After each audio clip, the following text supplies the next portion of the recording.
మాజీ మంత్రివర్యులు జై ఆంధ్ర ఉద్యమ నాయకులు స్వాతంత్ర సమరయోధులు కాకాని వెంకటరత్నం వర్ధంతి సందర్భంగా కాకాని వెంకటరత్నం మనవడు కాకాని తరుణ్ ఆధ్వర్యంలో విజయవాడలో కాకాని సర్కిల్ వద్ద ప్రముఖులు నివాళులర్పించారు. అనంతరం కాకాని వెంకటరత్నం ఉమ్మడి ఆంధ్రప్రదేశ్కు చేసిన సేవలు, అభివృద్ధి కార్యక్రమాలు వెలకట్టలేనివని గుర్తు చేశారు. కాకాని వెంకటరత్నం విగ్రహానికి పూలమాలలు వేసి అనంతరం పేదలకు పళ్లు పంపిణీ చేశారు.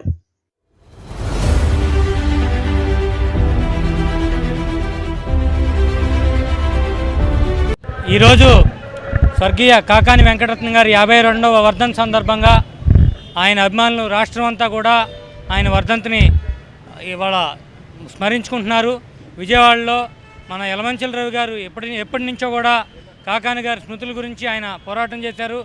గతంలో బెంచ్ సర్కిల్లో 2018లో ఇక్కడ ఉన్నటువంటి విగ్రహం ఏదైతే ఉందో అది తొలగించే సమయంలో కూడా ఆయన ప్రత్యేకంగా ఇక్కడ ధర్నా చేయటం, మేము కూడా అందులో పాల్గొనటం, అట్లాగే గత 5 ఏళ్ళ నుంచి ఆయన అలాగే మేము కూడా గవర్నమెంట్ వారికి పలు విన్నతులు ఇవ్వటం, తిరిగి కాకాని గారి విగ్రహాన్ని అదే స్థానంలో ప్రతిష్ఠించాలని చెప్పేసి కోరటం జరిగింది. అయితే ఎన్హెచ్ఏ వాళ్ళు పెట్టిన దృష్ట్యా కొన్ని కారణాల దృష్ట్యా ఇక్కడ స్పేస్ సజెస్ట్ చేయటం, దానివల్ల ఇక్కడ పెడతాం జరిగింది. మరి ఇదే రోజున మరి యలమంచిల రవి గారు గతంలో శాసనసభ్యులుగా చేశారు.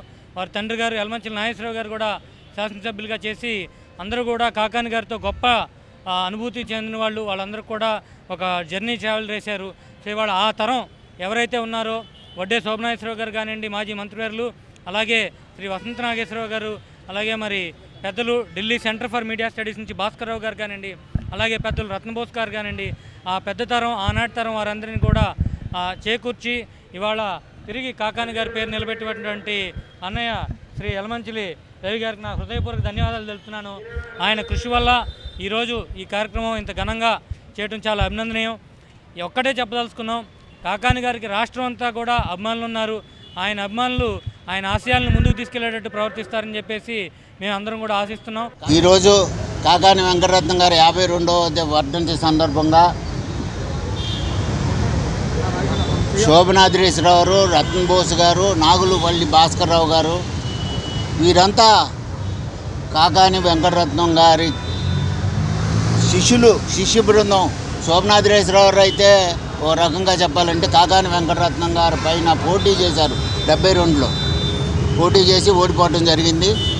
అదేవిధంగా అప్పటి నుంచి ఆయన స్ఫూర్తితోనే ఆయన రాజకీయం, ఆయన పోరాట పటిమిని, ఆయన సేవా స్మృతిని ఈయన పట్టుకొని ఈయన అదేవిధంగా ఆనాటి వాళ్ళందరూ రాజకీయంలో ఇవాళ ఉన్న విధంగా ఎవరితోనూ రాజీ పడకుండా యుద్ధం చేయటమే, పోరాటం చేయటమే వాళ్ళ పటిమ కింద తీసుకున్నారు. అదేవిధంగా ఈరోజు కాకాని వెంకటరత్నం గారిని గుర్తు చేసుకోవాల్సిన పరిస్థితి ఎందుకు వచ్చిందంటే, కృష్ణా జిల్లాలో 1947 మనకు స్వతంత్రం రాకముందు మన జిల్లాలో ఉన్నది 9 స్కూల్స్, గవర్నమెంట్ స్కూల్స్. ఆయన స్వతంత్రం వచ్చిన తర్వాత బోర్డు మెంబర్ అయ్యే నాటికి ఆయనకి ఇక్కడ 180 స్కూళ్ళు చేశాడు ఆయన కృష్ణా జిల్లాలో. ఈవెన్ తెలంగాణలో కూడా ఆయన వ్యవసాయ శాఖ మాత్యులుగా ఉంటా కూడా తెలంగాణ ప్రాంతంలో కూడా స్కూళ్ళు పెట్టించి అక్కడ లోకల్గా ఉన్న పీపుల్తో, ఆ ప్రజలతో అనుసంధానం అయ్యి మీకు వ్యవసాయంతో పాటు విద్య కూడా అవసరమని ఆయన తీసుకుని ఆయన మదిలో ఉన్నది ఎప్పుడు విద్య మీదే ప్రధానం. తర్వాత పాడి పరిశ్రమను అభివృద్ధి చేశారు. రాష్ట్రం మొత్తం కంబైన్డ్ స్టేట్లో విశాఖపట్నం నుండి ఇందాక శోభనాద్రీశ్వరరావు గారు చెప్పినట్టు కర్నూలు, రాయలసీమలో కర్నూలు, నెల్లూరు అవన్నీ ఆయన ఆ రోజు తీసుకొచ్చినాయి. ఫీడ్ ఇండస్ట్రీ అవనివ్వండి, అలాగే ఇవాళ ఈ రోజున విజయవాడలో ఉన్న పాలిటెక్నిక్, ఐటీఐ ఈ రెండు ఆయనే తీసుకొచ్చింది. పాలిటెక్నిక్ కాలేజీ ఆ రోజున ఉయ్యూరులో ఉంది. ఇక్కడ రైతులతో మాట్లాడి ఇక్కడ వ్యవసాయ భూమిని ఆయన ఈ రైతుల్ని రత్నం సర్కిల్ అని ఆ రోజునే చేసి ఆ చుట్టూ ఉన్న సర్కిల్కి ఆయన పేరు కూడా కట్టడం జరిగింది. అదేవిధంగా మన గవర్నమెంట్ హాస్పిటల్ కూడా ఆయనదే. ఆ రోజున దానికి పేరు కూడా కాకాని వెంకటరత్నం గారి పేరు ఉండేది. తర్వాత ఆ పేరు మార్చారు. ఆ పేరు మార్చిన తర్వాత మళ్ళీ పేరు మార్చారు. ఆ పేరు మార్చినందుకు గొడవ చేసి మళ్ళీ పేరు మార్చారు. మరి ఈ పేరుని మర్చిపోయారు.